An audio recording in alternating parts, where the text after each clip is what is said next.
मैं बंगले में नौकरी करती थी, तो अपनी मासूम बेटी को साथ में ले जाती। बंगले वालों को अच्छा खाना खाते देखकर मेरी बेटी भी जिद करने लगती, पर मालकिन हमें सिर्फ दाल और चटनी देती। जो पनीर या अच्छी सब्जी होती, उसे घर के कुत्तों को खिला देती।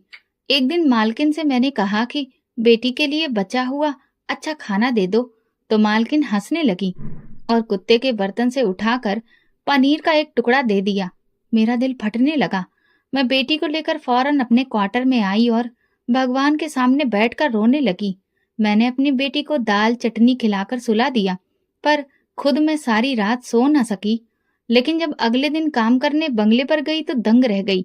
बंगले पर सारे मोहल्ले वालों की काफी भीड़ जमा थी, क्योंकि वहां तो मैं किचन का काम खत्म करके थकान से चूर होकर चारपाई पर लेट गई और आंखें बंद कर ली कि अचानक मेरी बेटी, जो अभी सिर्फ 4 महीने की थी, उठ गई और रोने लगी। उसका इस तरह से रोना बिना वजह नहीं था। वो भूख की वजह से रो रही थी। दूध का डिब्बा कब का खत्म हो चुका था और इस बात को लेकर मैंने अपने पति को सुबह ही याद दिलाया था, लेकिन वो टस से मस नहीं हुआ। अब आलम यह था कि वो मेरे बहलाने के बावजूद भी चुप नहीं हो रही थी। मैं उसे कभी गोद में लेकर बैठती और कभी उसे कंधे से लगाकर कमरे में टहलने लगती, लेकिन आखिर वो एक छोटी सी बच्ची थी, भूख पर कितना सब्र करती। अब तो वो बहलाने से भी चुप नहीं हो रही थी और उसे उठाते उठाते मेरे कंधे और बाजू बहुत ज्यादा दर्द करने लगे थे। रात के इस सन्नाटे में मैं सोच रही थी कि उसके लिए भला मैं ऐसा क्या करूं कि वो खामोश हो जाए। मैं बस परेशानी में यही सब सोच रही थी कि अचानक दूसरे कमरे में लेटा हुआ मेरा पति, जो मोबाइल चलाने में व्यस्त था, गुस्से भरी आवाज में जोर से चीखा, किधर मर गई हो तुम? बच्ची इतना क्यों रो रही है? उसकी तेज चिंघाड़ती हुई आवाज ने मेरे दिल को तोड़ दिया। जब से बच्ची पैदा हुई थी, मेरे पति ने तो इस कमरे में आना ही छोड़ दिया था। वो बस अपनी जरूरत के हिसाब से कमरे में आता और फिर अपनी जरूरत पूरी करके इस कमरे से वापस चला जाता। मैं रात भर बच्ची की वजह से अगर जागती भी तो उसे कोई परवाह नहीं होती। वो तो मजे से बगल वाले कमरे में बहुत ही सुकून से सोता रहता। मेरा भरा पूरा ससुराल था, जहां तड़के सुबह से लेकर रात के 10 बजे तक काम खत्म होने का नाम ही नहीं लेता। पूरा दिन काम करते करते मेरी जान गले में अटक जाती थी और जब मैं सोने के लिए कमरे में आती तो बच्ची मुझे सुकून से सोने नहीं देती थी। पेट भरकर दूध न मिलने की वजह से वो अक्सर रात को जगती, रोती रहती और मुझे भी जगाती। रोज रोज की इन सब मुसीबतों की वजह से ना सिर्फ मेरी सेहत खराब होती जा रही थी, बल्कि मैं बहुत ज्यादा चिड़चिड़ी भी हो गई थी। शादी को अभी 1 साल ही हुआ था, लेकिन इस 1 साल में मैं एक दिन भी खुश नहीं रह पाई थी। शादीशुदा जिंदगी ने मुझे 1 साल के अंदर अंदर ही इतना थका डाला था कि कभी कभी मुझे लगता था कि बस अब मेरी हिम्मत खत्म हो चुकी है। अभी मैं नैना को चुप करवाने की कोशिश कर ही रही थी और नींद भी तेज आ रही थी, जिस वजह से मेरी आंखें बंद हो रही थी और थकान से पूरा शरीर टूट रहा था। लेकिन नैना, वो तो चुप होने का नाम ही नहीं ले रही थी। फिर मुझे गुस्सा आने लगा, लेकिन जब उसके मासूम चेहरे पर मेरी नजर जाती तो फिर गुस्सा झाग की तरह बैठ जाता और फिर मुझे अपनी बेबसी पर रोना आने लगता। जब बच्ची का रोना बिल्कुल भी बंद नहीं हुआ और अब उसके रोने में शिद्दत और भी ज्यादा बढ़ गई थी, तो मैं ना चाहते हुए भी बच्ची को लेकर अपने पति के कमरे में गई। लेकिन मजाल है, जो उसने मेरे कमरे में आने को नोटिस किया हो, वो तो बस मोबाइल में मगन मजे से लेटा हुआ था। फिर मैंने उसे धीरे से पुकारा, अजय सुनिए तो, दूध बिल्कुल खत्म हो चुका है। अगर दूध का डिब्बा ना मिल पाए तो कम से कम खुला दूध ही बाजार से ले आइए। रात के इस वक्त उसने भौहें चढ़ाकर पूछा, तो तुम्हें पहले ये सब याद क्यों नहीं आया? अब रात के इस वक्त मैं भला कहाँ से दूध लेकर आऊं? मैं तेजी से बोली, जाहिर सी बात है, बच्ची भूखी है। पानी मिला हुआ दूध मैं इसे सुबह से पिलाती रही हूँ और इस वजह से इसका पेट नहीं भर पाया है, इसलिए अब कुछ ना कुछ इंतजाम तो करना ही होगा। मैंने अपने अंदर उठते हुए गुस्से को बखूबी दबाते हुए अपनी आवाज को नरम रखने की कोशिश की, लेकिन अंदरूनी तौर पर मुझे बहुत ज्यादा उलझन महसूस हो रही थी। उसने मोबाइल एक तरफ रखा और मेरी तरफ देखते हुए कहा, तो तुम्हें पहले ये सब याद क्यों नहीं आया? अब रात के इस वक्त मैं कहाँ से दूध लाऊं? मैंने कहा, मैंने तो आपको सुबह ही बता दिया था, बाजार अभी बंद नहीं हुआ होगा। अब एक बार जाइए तो सही आप। दिल में मुझे उम्मीद थी कि वो समझ जाएगा, लेकिन वो मेरी बात पर हंसने लगा, जैसे कि मैंने कोई बहुत बड़ा मजाक किया हो। अभी और इस वक्त? तुम्हारा दिमाग खराब तो नहीं हो गया है क्या? रात के इस वक्त मैं बाहर जाऊंगा? मैंने कहा, अगर आप बाहर नहीं जाएंगे तो क्या यह बच्ची रात भर भूख से बिलखती रहेगी? अजय ने कहा, तो मैं क्या करूं? अब जब दूध खत्म होने वाला था तो तुम्हें सही समय पर बंदोबस्त करना चाहिए था। उसकी आवाज में चिड़चिड़ाहट और ज्यादा बढ़ गई थी। मैंने उससे कहा, सही समय पर इंतजाम मैं कहाँ से करूं? अगर आप मुझे पैसे दे दिया करें तो फिर मैं खुद ही ले आया करूं। मेरी बात पर वो एक पल के लिए खामोश हो गया, फिर सख्त लहजे में बोला, तुम हर बात मेरे सिर पर क्यों डाल देती हो? तुम्हें खुद भी तो कुछ करना चाहिए ना। मैंने कहा, आप बताइए मुझे क्या करना चाहिए? इस बात पर वो फिर से चिल्लाकर बोला, यहाँ से चली जाओ और मेरा दिमाग मत खाओ। मैंने कहा, नहीं, अब आज आप मुझे बता ही दीजिए कि आखिर मैं ऐसा क्या करूं? नौकरी आप मुझे करने नहीं देते, वरना मैं कभी भी दूध के डिब्बे के लिए आपकी मिन्नत ना करती। नौकरी? और वो भी तुम? शक्ल देखी है अपनी? भला कौन तुम्हें नौकरी देगा? आखिर तुम्हारे पास है ही क्या काबिलियत? वो बोला। मैंने कहा, झाड़ू पोछा तो कर ही लूंगी ना, अगर और कुछ नहीं कर सकी तो। अच्छा, अब हमारे परिवार की औरतें लोगों के घरों में झाड़ू पोछा करेंगी? बस, तुम भिखारी लोगों की यही तो औकात है, यही सोच है। एक तरफ वो मुझ पर तानों के तीर चला रहा था तो दूसरी तरफ बच्ची के रोने की आवाज मुझे पागल कर रही थी। इस बहसबाजी से कोई भी नतीजा नहीं निकलने वाला था, लेकिन बच्ची की वजह से मुझे उसके सामने बोलना पड़ रहा था। मैंने अपने गुस्से को दबाते हुए एक बार फिर कहा, अजय, ये आपकी बेटी है। अगर आपको मेरी जरूरत का ख्याल नहीं है तो कोई बात नहीं, लेकिन कम से कम अपनी बेटी की जिम्मेदारी तो समय पर पूरी कीजिए। मैंने आपको सुबह ही सही समय पर बता दिया था, लेकिन आपने इस बात पर ध्यान ही नहीं दिया। इसमें मेरी कोई गलती नहीं है।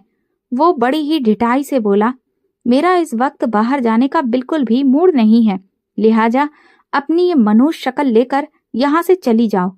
उसके ऐसे शब्द सुनकर मेरे अंदर गुस्सा भड़क उठा। अजय, हमारी बेटी भूखी है, वो भूख की वजह से रो रही है और आप अपना मूड लेकर बैठे हैं। लापरवाही की भी हद होती है। मेरी बात को नजरअंदाज करते हुए उसने फिर से मोबाइल उठा लिया। उसकी इस बेदर्दी पर मेरी आंखों में आंसू आ गए। मैंने अपनी बेटी को देखा जो भूख से बेचैन थी, तो मेरी बेबसी और बढ़ गई। वो बेड पर मजे से लेटा हुआ मोबाइल में खोया था। मेरी बेटी का रोना, मेरी बेबसी और मेरे पति की बेरुखी, ये सब कुछ मुझे अंदर ही अंदर तोड़ रहे थे। उसका ऐसा व्यवहार मेरे लिए नया नहीं था, लेकिन आज मेरी सहन शक्ति की हद पार हो चुकी थी। मैंने कहा, ठीक है, आप घर में रहिए, मुझे पैसे दीजिए, मैं खुद चली जाऊंगी। ये सुनकर वो उठकर बैठ गया और खूंखार नजरों से मुझे देखकर बोला, तुम कहीं पागल तो नहीं हो गई हो? मैं फट पड़ी, हाँ, हो गई हूँ पागल, क्योंकि तुमने ही मुझे पागल बना दिया है। ना तो तुम मेरी जिम्मेदारी उठाते हो और ना अपनी बेटी की। आखिर कब तक ऐसा चलेगा? अगर तुम नौकरी कर रहे होते तो आज हमारे हालात इतने बुरे ना होते। मेरे तल्ख लहजे से वो बौखला गया। वो मेरे पास आया, मेरी कलाई को जोर से मरोड़ते हुए घुर्राया। बहुत जुबान चलने लगी है तुम्हारी। अगर इतना ही बोलना है तो सुबह होते ही अपने मायके चली जाना। तुम्हारी जैसी जुबान लड़ाने वाली औरत को मैं 1 मिनट भी बर्दाश्त नहीं कर सकता। मैं भी तैश में आ गई और टूटे हुए लहजे में बोली, जब तुम्हारे पास किसी बात का कोई जवाब नहीं होता तो मारपीट करके मुझे चुप करवाते हो या फिर मायके भेजने की धमकी देते हो, लेकिन खुद को सुधारने की कभी कोशिश नहीं करते। चुप कर बदतमीज औरत, हर वक्त तुम्हारी नौटंकी खत्म नहीं होती। बेटी पैदा करके तुमने कौन सा एहसान कर दिया है जो इतनी लंबी जुबान खोल रही हो? उसके इन शब्दों ने मेरा दिल चीर दिया। जब से नैना पैदा हुई थी वो मुझे बेटी होने के ताने देता था। उसकी ये बातें मुझे अंदर ही अंदर मार रही थी। चल निकल यहाँ से, पता नहीं क्या मुसीबत गले पड़ गई है। मैं तब कर बोली, अगर अपनी जिम्मेदारियां नहीं उठा सकते तो शादी ही क्यों की थी? खुद भी परेशान हो और हमें भी बेइज्जत कर रखा है। ये सुनकर वो आग बबूला हो गया और मुझ पर टूट पड़ा। उसने मुझे इतना मारा कि मेरे कपड़े भी फट गए और फिर उसने मुझे कमरे से धक्का देकर बाहर निकाल दिया। दरवाजा अंदर से बंद करके वो फिर लेट गया। मेरी बेटी इस शोर शराबे से सहम गई थी। उसकी हालत देखकर मैं रोने लगी। मैंने नैना को गोद में समेटा और चुपचाप अपने कमरे की ओर चली गई। मेरे दिल में तूफान उठ रहा था, लेकिन उस वक्त मैं सिर्फ अपनी बेटी के बारे में सोच पा रही थी। मैंने तुरंत दुपट्टा उठाया, खुद को अच्छे से लपेटा और घर से निकल आई। जैसा कि मैंने शुरुआत में कहा था, मैं एक भरे पूरे ससुराल में शादी करके आई थी। जब मेरा पति मुझसे मारपीट कर रहा था तो ससुराल का कोई भी सदस्य मुझे बचाने नहीं आया।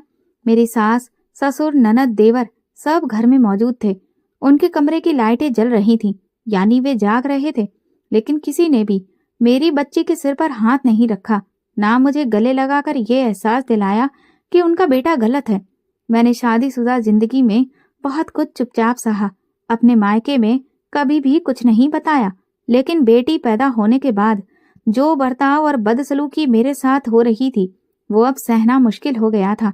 अब मामला मेरी बेटी की भूख का था। मैं खुद भूखी रह सकती थी, लेकिन अपनी बच्ची को भूखा नहीं रख सकती थी। ये मेरे लिए मुमकिन नहीं था। मैंने दुपट्टा ओढ़ा और बाहर आ गई। मेरी ननद और देवर ने मुझे ऐसा करते हुए कमरे से बाहर आते देखा था, पर उन्होंने मुझे बिल्कुल भी नहीं रोका। वैसे भी अब मैं ठान चुकी थी कि अगर ये लोग मुझे रोकेंगे भी तो मैं नहीं रुकूंगी। चारों तरफ अंधेरा फैल चुका था। गली से बाहर निकली तो बाजार अभी भी खुले हुए थे। मेरे दिल में एक हुक सी उठी और मैं तेज तेज कदमों से अपने मायके की तरफ जाने लगी। ससुराल से मेरे मायके का घर सिर्फ 10 मिनट की दूरी पर था। जैसे ही मैं अपने घर में दाखिल हुई, मेरी माँ सीने पर हाथ रखकर एकदम से उठकर खड़ी हो गई। मुझे इस वक्त देखकर वो दहल सी गई थी। मेरे भाई जो शादीशुदा थे वो भी एकदम से उठकर कमरे से बाहर निकल आए। अपनों के बीच जब आप खुद को गिरा हुआ महसूस करते हैं तो कितना असुरक्षित और अकेला महसूस होता है, ये तो मेरा दिल ही उस वक्त जानता था। मैंने उन सबको अपने आसपास देखकर जज्बाती हो गई और रोने लगी। माँ ने मेरी आंखों में देखकर कहा, क्या बात है, तुम इस वक्त यहाँ? सब ठीक तो है ना? तुम क्यों रो रही हो? अजय ने कुछ कह दिया है क्या?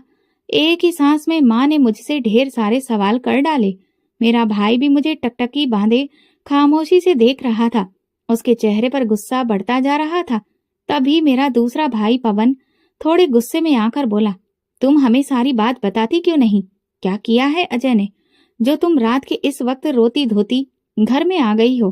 कुछ बताओगी तो पता चलेगा, या फिर हम खुद जाएं और वहां पर पता करें।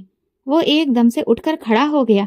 मैं रोती हुई आंखों से उसकी तरफ देखकर सिर हिलाने लगी। वहां जाने की अब कोई जरूरत नहीं है, कोई फायदा नहीं है। इस बात पर मेरे भाइयों के चेहरे चिंता से भर गए। मैंने धीमे स्वर में कहा, क्या थोड़ा दूध मिलेगा?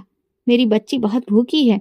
तो मेरी भाभी एकदम से उठी और कहने लगी, थोड़ा सा दूध क्यों? इसके लिए दूध की कोई कमी है क्या?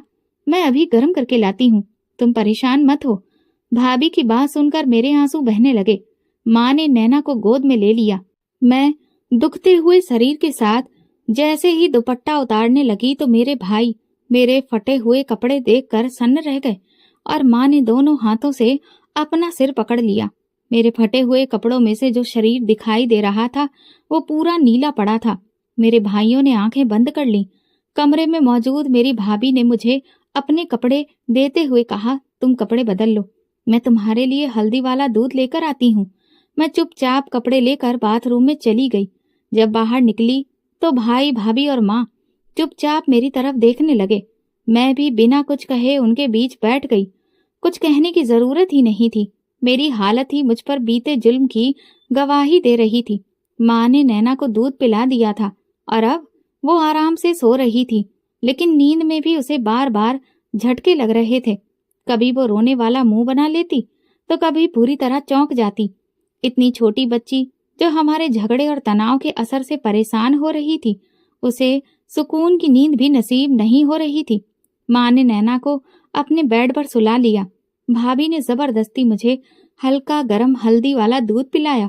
फिर मेरे भाई मेरे सिर पर हाथ रखकर अपने कमरे में ये कहते हुए चले गए, तुम्हारे इन सारे मामलों का हल अब हम सुबह निकालेंगे, इसलिए तुम सुकून से सो जाओ। तुम्हारे भाई अभी जिंदा हैं, तुम्हें इतना परेशान होने की कोई जरूरत नहीं। तुम कोई लावारिस नहीं हो कि कोई तुम्हारे साथ इतना जुल्म करे और हम देखते रहें। हम उन लोगों से तुम पर किए गए एक एक जुल्म का हिसाब लेंगे। भाई अपने कमरे में जा चुके थे। अब मैं, माँ और नैना उस कमरे में अकेले रह गए। माँ बेआवाज रोने लगी। मुझे उनका यूं रोना देखा नहीं गया तो मैं उठकर बैठ गई। माँ, चुप हो जाइए, क्यों रो रही हैं? अब मैं रोऊं भी ना, आखिर चाहती क्या हो तुम? माँ बोली, मेरी एक ही तो बेटी थी और वो भी सुखी नहीं है। दूसरों की बेटियों को देखो, तुम्हारी भाभियां इस घर में आराम से हंसती खेलती हैं, आजादी से खाती पीती हैं और इस घर की मालकिन बनी हैं। लेकिन जो इस घर की अपनी बेटी है, वो रात के इस वक्त फटे कपड़ों और नीले शरीर के साथ घर में दाखिल होती है तो मेरा दिल न फटे तो क्या हो। कैसा नसीब है तुम्हारा। क्या पता था कि ये लोग इतने जालिम निकलेंगे। तुम्हारे सास ससुर कहाँ थे जब तुम घर से आ रही थी? किसी ने तुम्हें रोका भी नहीं। मैंने माँ से कहा, सब लोग मौजूद थे। मुझे बाहर आता हुआ भी उन्होंने देखा था, लेकिन किसी ने भी रोका ही नहीं। सोच रहे होंगे अच्छा है, सर से बला चली गई। माँ ने कहा, और वो तुम्हारा पति, उसे भी तुम पर हाथ उठाते हुए शर्म नहीं आई? आखिर तुम लोगों की लड़ाई किस बात पर हुई थी? तो मैं एकदम से नजरें चुराने लगी। मैं नहीं चाहती थी कि उनके सामने लड़ाई की असली वजह लेकर आऊं। मुझे चुप देखकर माँ उठकर बैठ गई और बोली, क्या बात है? मैंने कुछ पूछा है तुमसे? तो मैंने कहा, नहीं, बस कुछ नहीं, वही रोजाना की छोटी छोटी बातें। अगर छोटी छोटी बातें ही हैं तो बताओ मुझे, आखिर ऐसा क्या है? कुछ तो पता चले। कहीं ऐसा तो नहीं कि इस सब में तुम्हारी ही कोई गलती हो? याद रखो, अगर तुम्हारी ही गलती निकली तो फिर ये कोई अच्छी बात नहीं होगी। अपनी माँ के मुंह से ये सुनकर मैं उन्हें दुखी नजरों से देखने लगी। मेरी ये हमेशा से आदत रही थी कि अपने ससुराल की कोई भी बात मैं पूरी तरीके से माँ को नहीं बताती थी। और नैना की पैदाइश के बाद जब मेरी बर्दाश्त की हदें बिल्कुल खत्म हो गई थी, तब भी मैं काफी सारी बातें छुपा लिया करती थी, क्योंकि मैं जानती थी कि मेरे भाई बहुत जज्बाती हैं और माँ हार्ट पेशेंट है। इसलिए मैं खुद पर ही सब कुछ चुपचाप सहती रहती थी। माँ मुझे खोजती हुई नजरों से देखे जा रही थी, जबकि मैं तकिए पर सिर रखे अपने शरीर की दर्द की टीस से अपना ध्यान हटाने की बार बार कोशिश कर रही थी। माँ एकदम उठकर मेरे पास आ गई और मेरे सिर पर हाथ रखकर बोली, क्या सोच रही हो? तुम्हारे दिल में जो भी है वो तुम मुझे बता क्यों नहीं देती?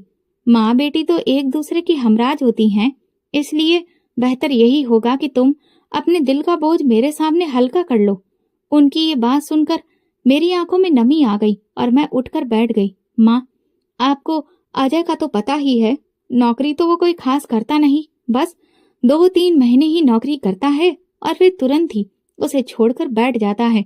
पहले हम लोग जॉइंट फैमिली में रहते थे तो वो नौकरी छोड़कर बैठ भी जाता था, तब भी पेट की आग बुझाने के लिए कम से कम 2 वक्त की रोटी तो मिल जाती थी। लेकिन जब हर दूसरे तीसरे महीने ऐसा ही होने लगा तो मेरी देवरानी लड़ने लगी कि पूरा घर मेरे ही पति की कमाई से चल रहा है। बिजली का बिल, गैस का बिल, घर के खर्चे सब उसी की जेब से जाता है, जबकि बड़ा भाई कुछ भी नहीं करता। हमारे भी बच्चे हैं, हमने किसी के घर का ठेका तो नहीं उठा रखा है।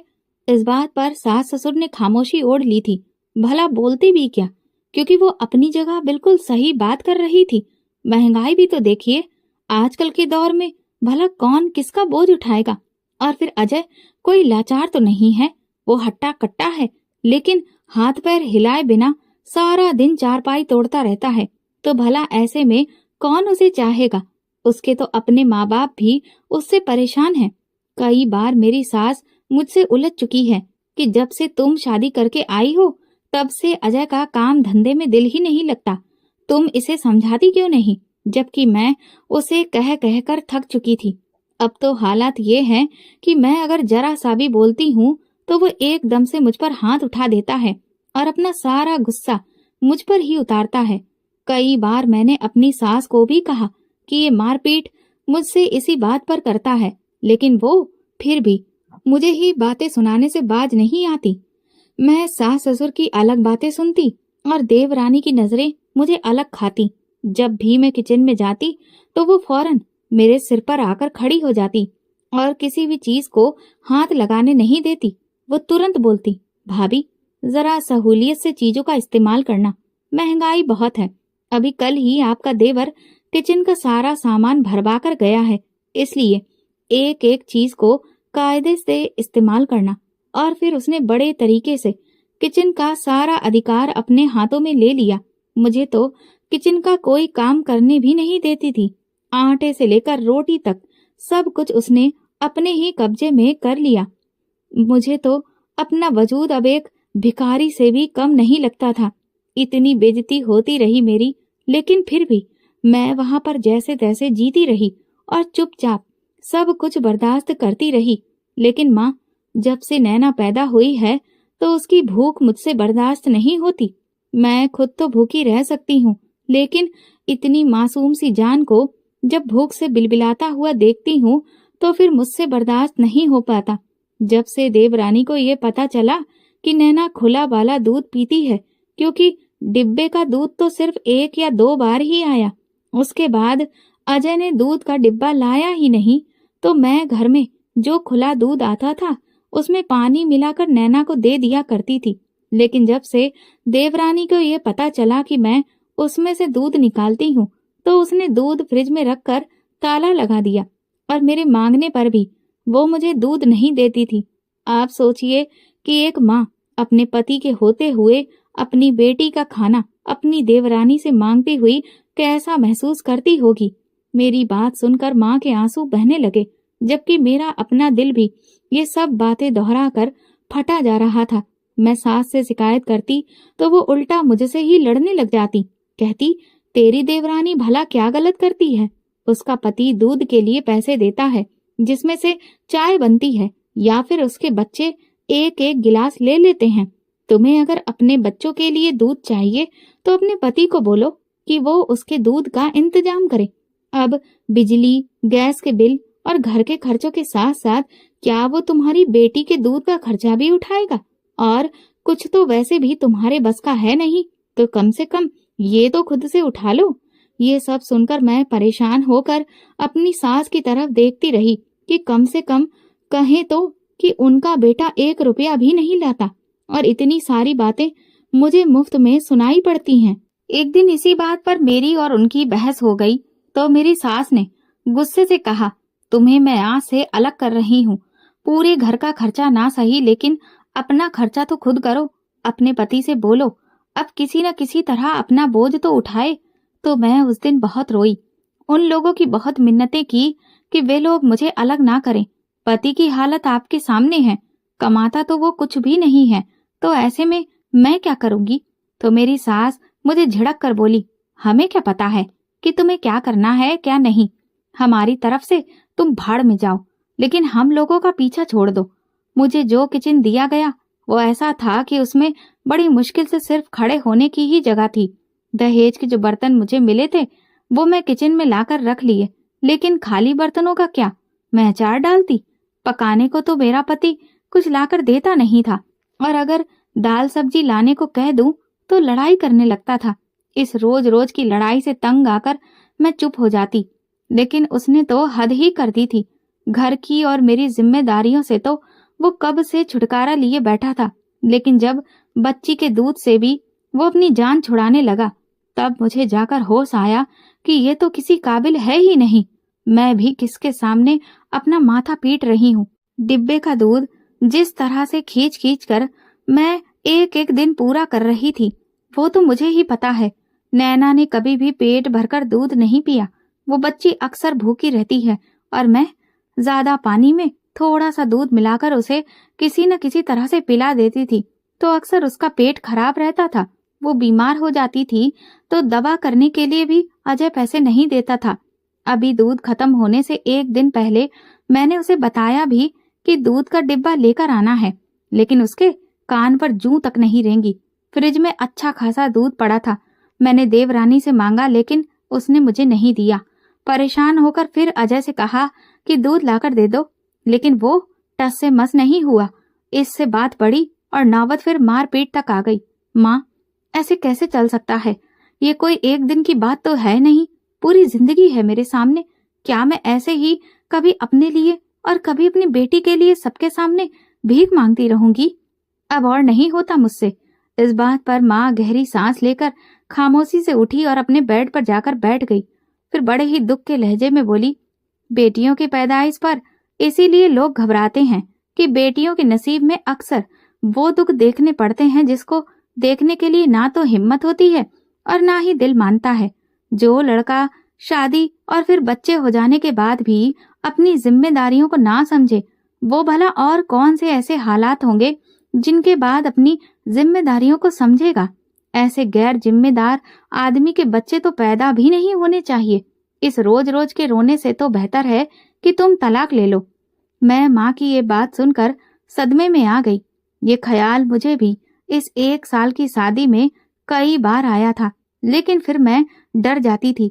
लेकिन अब मुझे ये शब्द इतना डराता नहीं था, बल्कि उसके साथ रहने का डर ज्यादा तकलीफ देता था। माँ ने मेरी तरफ देखा और फिर मुझसे पूछा, तुम क्या चाहती हो? तो उनकी बात सुनकर मैंने अपनी आंखें बंद कर ली और कहा, माँ, मुझे कुछ भी नहीं पता कि मैं क्या चाहती हूँ, लेकिन मुझे ये पता है कि वो कभी नहीं बदलेगा। हमारे बीच लड़ाई ही इस बात पर शुरू होती है जब मैं उसे जिम्मेदारियों का एहसास दिलाने लगती हूँ। मुझे भी आखिरी हल अब यही दिखाई दे रहा है। अब मैं वहां नहीं जाऊंगी। ये मेरा आखिरी फैसला है। कान खोलकर सुन लो।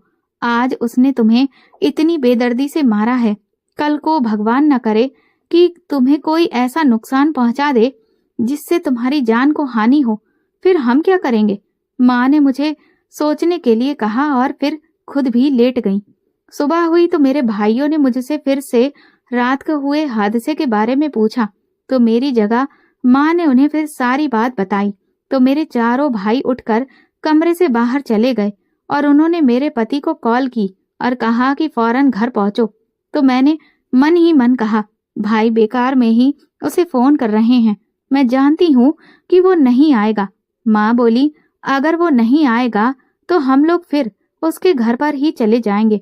आखिर इस बारे में बात तो करनी ही है ना। इस मामले को ऐसे तो नहीं छोड़ा जा सकता। चलो, अगर कोई बात होती है कि आदमी अपनी पत्नी पर हाथ उठाए और पत्नी की गलती हो तो समझ आता है। भला ये भी कोई बात थी कि उसने तुम्हें इस बात पर मारा? ये सुनकर मैं चुप हो गई, लेकिन मुझे बड़ी हैरत हुई जब कुछ देर के बाद मेरा पति हमारे घर आ गया। उसका वही उखड़ा हुआ मिजाज, वही दंदनाता हुआ लहजा, वही आंखों में बेगानापन लिए वो हमारे घर में मौजूद था और बजाय अपनी गलती मानने के वो उल्टा मेरे ही भाइयों को उन्हीं के घर में उल्टी सीधी बातें सुनाने लगा। तो मेरे भाइयों को भी गुस्सा आ गया। उन्होंने उससे कहा, तुम जैसे गैर जिम्मेदार आदमी हमने अपनी पूरी जिंदगी में नहीं देखा है। हम तुम्हारे मामले में इसलिए नहीं बोलते थे कि चलो एक दिन तुम कभी तो सुधर ही जाओगे, लेकिन अब मामला हमारी बहन का नहीं बल्कि भांजी का भी है। तुम कम से कम उसके खातिर ही कोई रोजगार ढूंढो। आखिर ऐसे कब तक चलेगा? इस बात पर वो उल्टा मेरे भाइयों को ही धमकी देने लगा और ताना देते हुए बोला, अगर तुम लोगों को अपनी बहन इतनी ही प्यारी है तो फिर इसे अपने पास क्यों नहीं रख लेते? मेरे माथे पर इसे क्यों मढ़ रहे हो?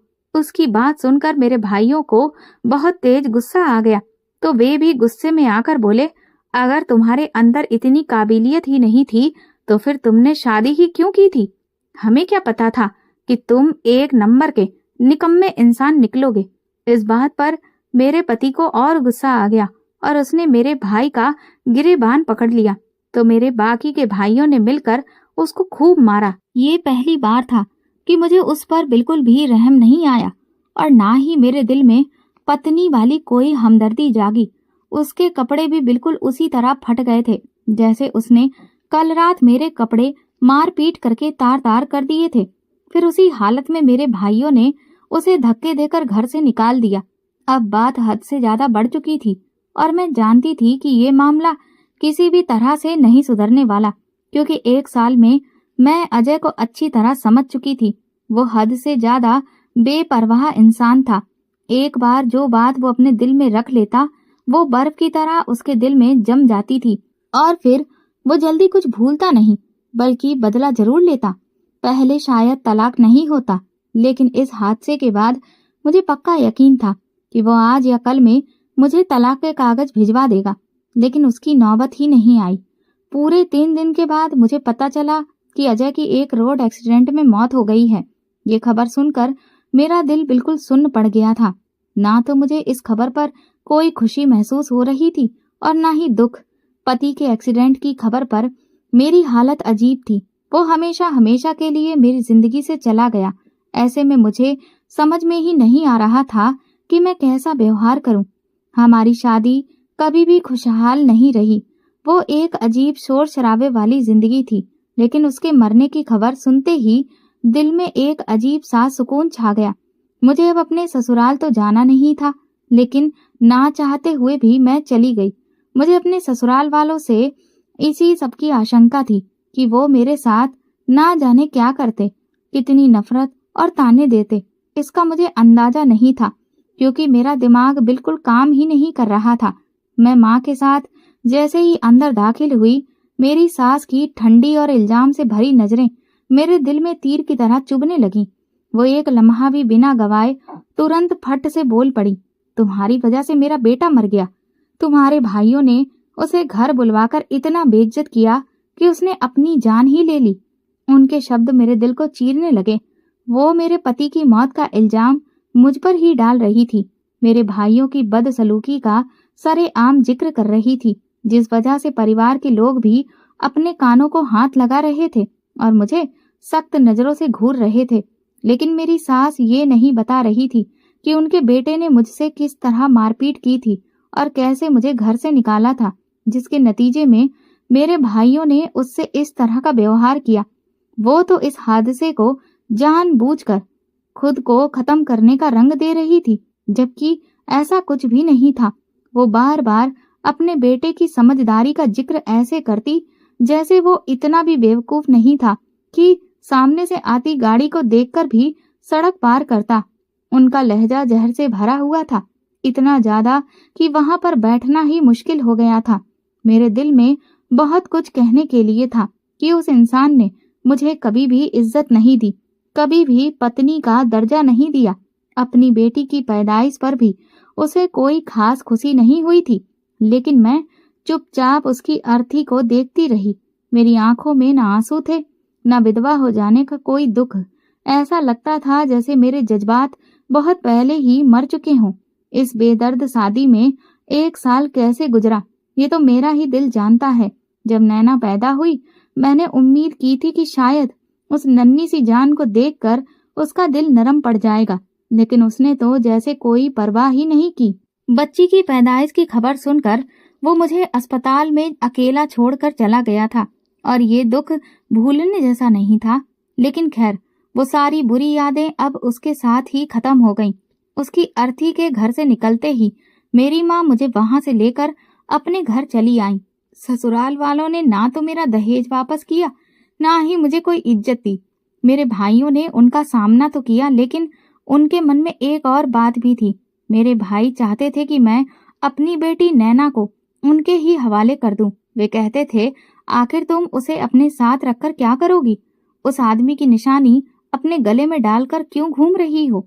मैं अपने भाइयों की बातें सुनकर परेशान हो जाती। जब मैं दुखी होती तो वे मुझे और बातें सुना देते।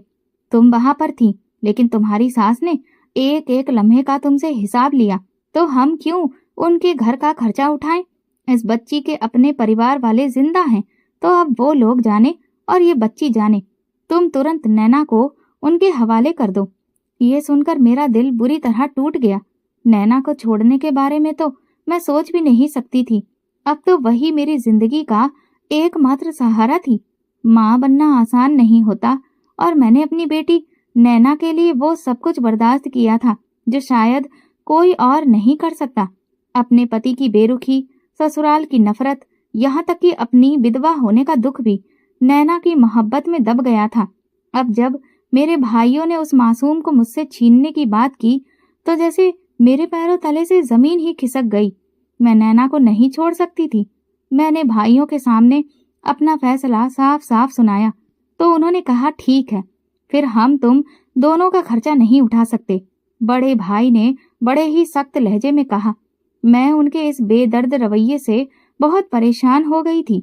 मैं कभी भी नैना को उन लोगों के हवाले नहीं कर सकती थी जिन्होंने मुझे हमेशा बेकार समझा और नैना की पैदाइश के वक्त उसे बोझ कहा। उसके बाप ने तो कभी भी उसे गोद में लेकर प्यार नहीं किया था, तो फिर वे लोग उसे कैसे पाल सकते थे जिन्होंने पहले दिन ही उसे जिंदगी के अधिकार से वंचित कर दिया था।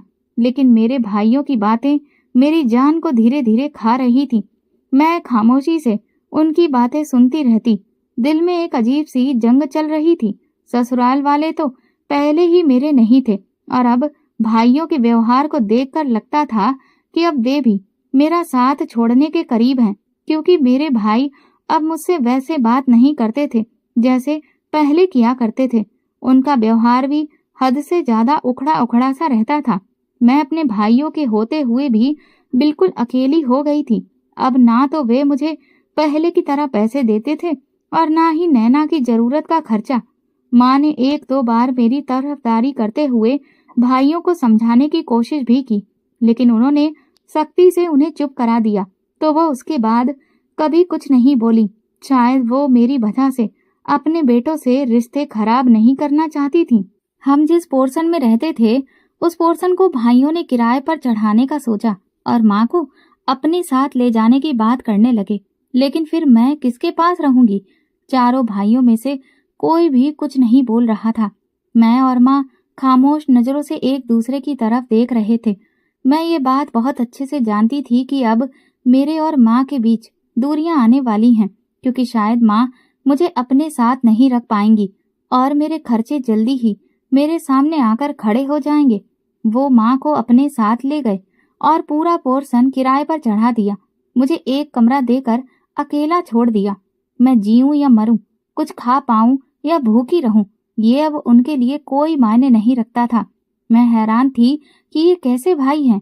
वे अच्छे से जानते थे कि अब मेरे पास एक फूटी कौड़ी भी नहीं है, फिर भी वे मेरी कोई माली मदद करने को तैयार नहीं थे। मैंने एक दो बार माँ से कहा भी तो माँ भी उनकी ही जुबान बोलते हुए कहने लगी, जब तुम्हारे भाइयों ने एक फैसला कर ही लिया था तो तुम्हें चुपचाप उसे मान लेना चाहिए था। अब मैं क्या कर सकती हूँ? ये सुनकर मैं चुप हो गई। अपनी मासूम बच्ची के साथ भूख का ये सफर तय करना मेरे लिए आसान नहीं था। ना तो मैं उसे छोड़ सकती थी, ना उसकी भूख को देख सकती थी।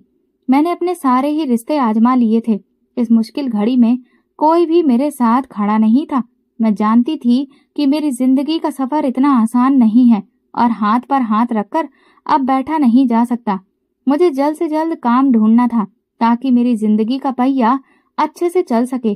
क्योंकि मैं ज्यादा पढ़ी लिखी नहीं थी, इसलिए मुझे अच्छे काम मिलने की उम्मीद भी नहीं थी। लेकिन मैं हर तरह का काम करने के लिए तैयार थी, क्योंकि अब ये मेरी बच्ची का मामला था।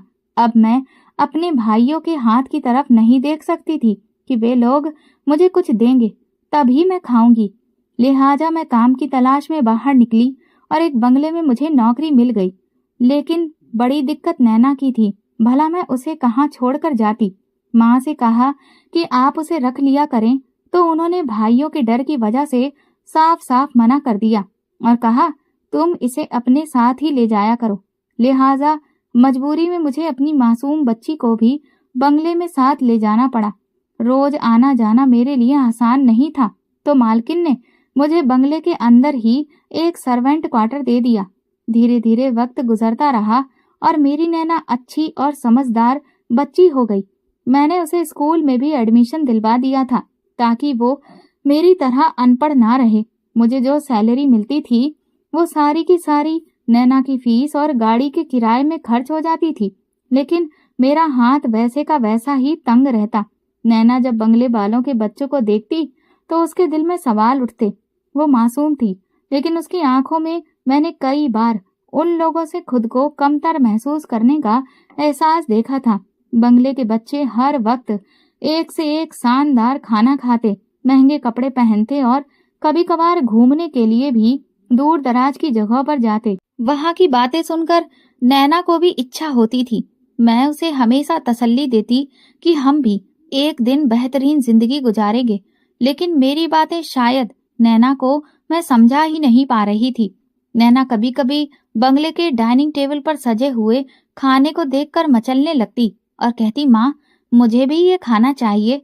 उसकी छोटी छोटी ख्वाहिशों पर मेरा दिल टूटने लगता, लेकिन मेरी सैलरी इतनी नहीं थी कि मैं वो शाही खाना अपने घर पर बना सकूं।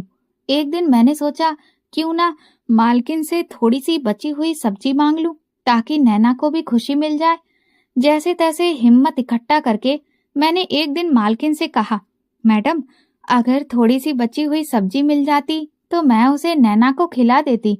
लेकिन मालकिन ने बड़ा ही बुरा सा मुंह बनाते हुए मुझे देखा। वो औरत हद से ज्यादा कंजूस थी। मेरी बात सुनकर मुस्कुराई और बोली, सब्जी तो नहीं है, चटनी है, ले जाओ। ये सुनकर मेरा दिल बैठ गया। एक दिन नैना ने मालकिन के कुत्तों को पनीर की सब्जी खाते देखा तो वो ये नजारा देखकर रो पड़ी और मुझसे कहने लगी, माँ मुझसे अच्छे तो ये कुत्ते हैं जो अपनी मनपसंद सब्जी तो खा पाते हैं। उसकी बात सुनकर मेरा दिल कट सा गया। मैं हर बार उसे तसल्ली देती थी कि हम एक दिन बहुत बेहतरीन जिंदगी गुजारेंगे, लेकिन उस दिन मैं उसे तसल्ली नहीं दे पा रही थी। फिर एक दिन मालकिन के घर में बहुत भारी पार्टी थी और तरह तरह के पकवान पक रहे थे। नैना ललचाई हुई नजरों से अपने सर्वेंट क्वार्टर की खिड़की से बाहर सब कुछ देख रही थी। एक पल के लिए भी वो खिड़की के पास से नहीं हटी तो मैंने उसे तसल्ली दी, तुम फिक्र ना करो, आज काफी सारा खाना बचेगा तो मैं तुम्हारे लिए कुछ ना कुछ जरूर लेकर आऊंगी। ये सुनकर वो बहुत खुश हो गई। उसकी आंखों में उम्मीद के दिए जलने लगे और वो बेचैनी से मेरे बंगले से आने का इंतजार करने लगी। उसी दिन जब पार्टी खत्म हुई तो मैं मालकिन के सामने हाथ जोड़कर बोली, मैडम आज नैना बहुत जिद कर रही है, अगर थोड़ा सा भी अच्छा खाना बचा हो तो दे दीजिए। वो औरत मेरी बेबसी पर हंस पड़ी और कुत्ते के बर्तन में रखी हुई मिठाई का एक टुकड़ा निकालकर मेरी ओर बढ़ाया। मेरा पूरा शरीर हिल गया, मेरे हाथ कांपने लगे। मैंने तुरंत ही वो मिठाई का टुकड़ा दोबारा कुत्ते के बर्तन में रख दिया और वहां से चल दी। मेरे पांव बहुत भारी हो रहे थे।